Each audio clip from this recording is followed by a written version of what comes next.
کیا قائد اعظم محمد علی جناح ایسا ہی پاکستان چاہتے تھے؟ دو باتوں کو بڑا زور دیتے تھے، ایک ایمانداری، دوسرا سچ بولنا۔ وہ چاہتے تھے کہ ایماندار لیڈرشپ ہو اور ایماندار آگے کام کرنے والے دفتری ہو۔ محمد علی جناح رحمت اللہ علیہ ایک فرشتہ صفت آدمی تھے۔ وہ سچ بات کہنے والے کی بڑی عزت کرتے تھے، جو کہتے تھے 6 مہینے یہ ملک نہیں نکالے گا، آج 78 سال میں یہ پوری دنیا کے مقابلے میں کھڑا ہے۔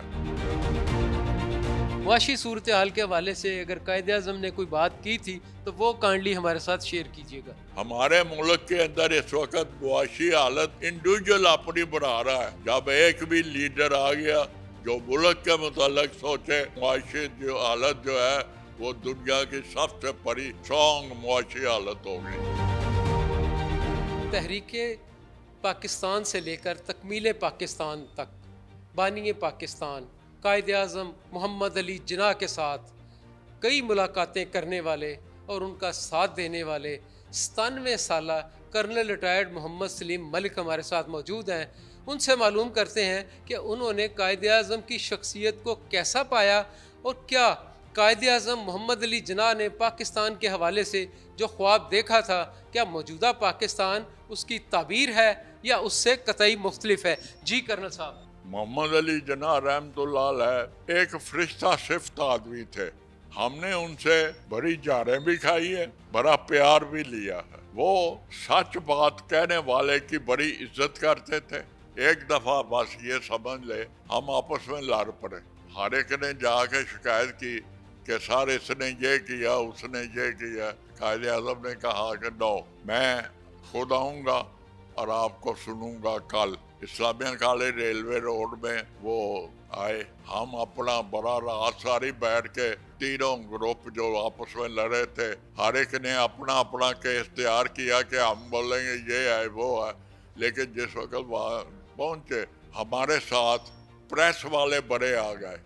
آپ نے انہیں کہا کہ آپ مہربانی کر کے باہر جائیں، یہ معاملہ جو ہے یہ this is a between father and his naughty boys. جس وقت آپ نے روسٹم پہ کھڑے ہوئے تو کہا لک the place you people has given me, you want to snatch it from me by fighting each other۔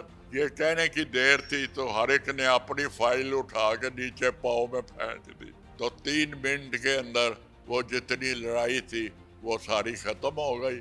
تو حضرت قائد اعظم نے کہا کہ I want you to work hard, you have reached near the walls of Pakistan۔ ہمیں lead کیا جس جگہ پہ، جس طرح ابھی لاہور میں انہوں نے کہا کہ لاہور والوں کو کسی کو اپنے گھر سے باہر نہ جانے دے، جس طرح ماؤنٹ بیٹن نے کوشش کی کہ کسی طرح سے لاہور، شیخو پورہ، گجرانوالہ، سیالکوٹ یہ چناب سے دوسری طرف چلے جائے۔ سب اپنی اپنی جگہ پہ بیٹھے رہے، کسی نے نہیں ہندو کی ماؤنٹ بیٹن کی سنی۔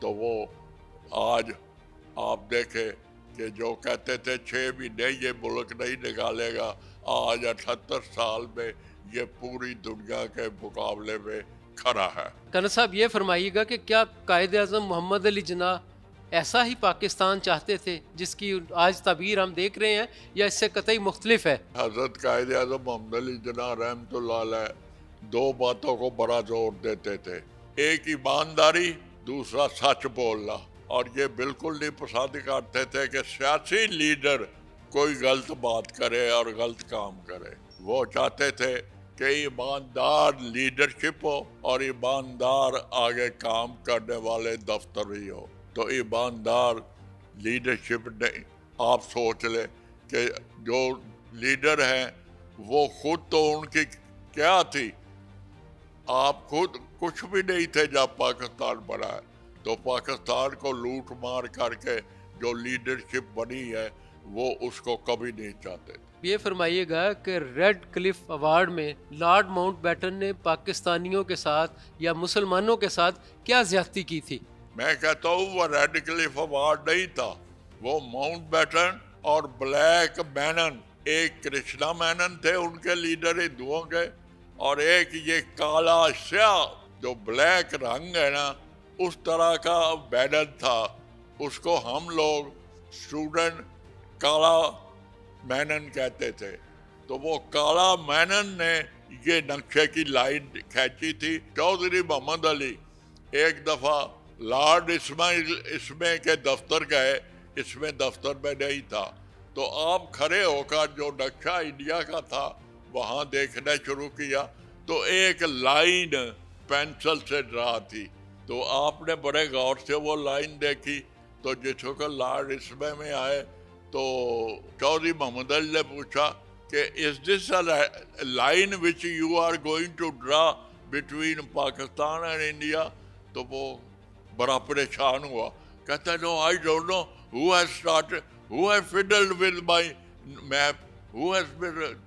تو یہ اس نے بات کی، لیکن اصل میں یہ بات آپ کو بتا دوں، ماؤنٹ بیٹن نے جس وقت جانے لگا تو اپنی جو اس کی انر کیبنٹ تھی جس میں ماؤنٹ بیٹن خود، جواہر لال نہرو، بولا بھائی پٹیل، ماسٹر تارا سنگھ، دو اور منسٹر یہ تھے، تو ان کو وہ کہتا ہے I have not observed any rule and regulation while working in India. I have taken that line which was to be drawn at 15 miles from Delhi. I have took it to Lahore. یہ اس کا آپ اندازہ لگائے کہ اس line کی کیا وقت تھی، کیا حیثیت تھی۔ وہ یہ کوشش کر رہے تھے کہ کسی طرح سے جناح صاحب یہ کہے کہ مجھے یہ ایکسیپٹ نہیں ہے۔ آپ نے وہ کوئی لفظ ایسا نہیں کہا، نہ کسی کو کوئی بیان دینا کی اجازت دی، آپ نے صرف ایک ہی بات کہی I have been given mouth eaten Pakistan۔ Colonel صاحب یہ فرمائیے گا کہ آپ نے جس طرح قائد اعظم کے ساتھ اپنے شب و روز بھی گزارے ہیں، قائد اعظم پاکستان کے سیاستدانوں کے بارے میں کیا کہتے تھے؟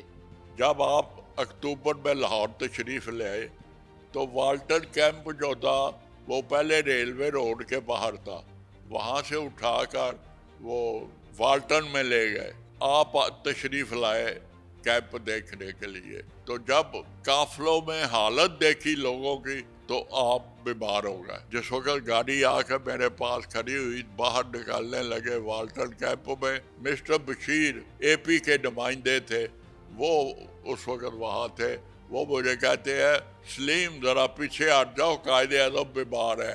تو میں پیچھے کے ہٹتا، جب دروازہ کھولا آپ باہر قدم رکھنے لگے تو سیٹ پہ گر پڑے، تو وہیں سے سیدھا ان کو لے آئے گورنمنٹ ہاؤس میں۔ گھنٹے دو کے بعد جب آپ اچھی طرح ہوش آیا تو آپ باہر تشریف لائے، تو میں نے کرسی اٹھائی ہوئی تھی، تو آپ نے دیکھا کہ ایک طرف وزیر ہے دوسری طرف ہم ہیں، تو آپ وہاں پہنچ گئے، تو وہاں پہ چل دیے، وہاں آ کر بیٹھ گئے، تو ایک ہی بات کہتے جائے No, I never thought of it. No, I never thought of it. No, I never thought of it. جب وہاں کا میں نے دروازہ کھولا اس وقت بھی وہ یہی کہہ رہے تھے، وہاں بیٹھے بھی یہی کہہ رہے تھے، تو ایک لڑکے نے کہہ دیا کہ سر اگر Mountbatten would have been also our governor general, this thing may not have happened. تو آپ بولے No, my boy, no. If Mountbatten had been your governor general also, he would have got a no confidence vote passed against Mr. Jinnah and it would have been the end of Pakistan. آپ یہ اندازہ لگائے، یہ وہ سوچتے تھے پاکستان کے M N as کے متعلق۔ کرنل صاحب آج پاکستان دنیا بھر میں اپنا نام منوا چکا ہے، ایٹمی قوت بن چکا ہے، لیکن ہماری معاشی صورتحال جو ہے وہ مخدوش جا رہی ہے۔ معاشی صورتحال کے حوالے سے اگر قائد اعظم نے کوئی بات کی تھی تو وہ کائنڈلی ہمارے ساتھ شیئر کیجیے گا۔ ہمارے ملک کے اندر اس وقت معاشی حالت انڈیویجول اپنی بنا رہا ہے، ملک کی نہیں سوچ رہا۔ آپ کو یہ میں بتا دوں، جب ایک بھی لیڈر آ گیا جو ملک کے متعلق سوچے تو ہماری معاشی جو حالت جو ہے وہ دنیا کی سب سے بڑی اسٹرانگ معاشی حالت ہوگی۔ جو انڈیویجول کی لوٹ گھسوٹ ہے یہ ختم ہو جائے گی۔